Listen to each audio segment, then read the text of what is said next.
يقول دخل الصحن العباس سلام الله عليه، شاف الناس هوسه بالصحن هالشكل كلهم رافعين رؤوسهم لفوق. فايش بيه الوادم شكو رافعين رؤوسهم لفوق على شنو؟ شويه دققوا النظر واذا طفل مستلم الدرج وصاعد وواصل لخير القبه، طفل عمره 6 7 سنوات، فاتح الشباك مال القبه واقف فوق، والناس تصيح بابا لا توقع بابا اوقف ما اعرف شنو، هو يبكي ما يعرف يسوي.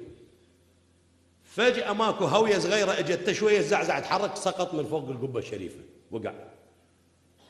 جاي بالهواء طاير يقول طبعا هذه الرواية تنقل عن مرجع ديني هسه ما يحضرني اسمه، يقول نزل انا شفته بالهواء طاير والناس كلها قلوبها عليه، واذا هذا الرجال الحمال ابو الحطب قال له ولدي قف اوقف، ولدي اوقف اوقف، تعلق الولد بالهواء لا هو صاعد لا هو نازل. وكانكم انتم مصدقين؟ ما اريد استهلك وقتي اخواني، اريد شويه نروح نعرج عده معه، خلوا صلواتكم بقلوبكم الله يحفظكم، اللهم صل على محمد وعلى محمد. المهم يقول قال له وليدي اوقف، وقف الطفل بجه ولا هو صاعد لا هو نازل، بشهاده الاف من الناس هاي القصه، يعني مو فد خرافه جاي احكي لكم، ومو فد شيء يعني كبير على اهل البيت. قحط اهل البيت لو صدقنا بحبهم واخلصنا لخطوطهم ولولائهم ولطريقهم، الله وكيلك الله يزلزل الجبال الرواسي حبا بالحسين وآل الحسين، حبا بفاطمة وآل فاطمة. شنو يعني؟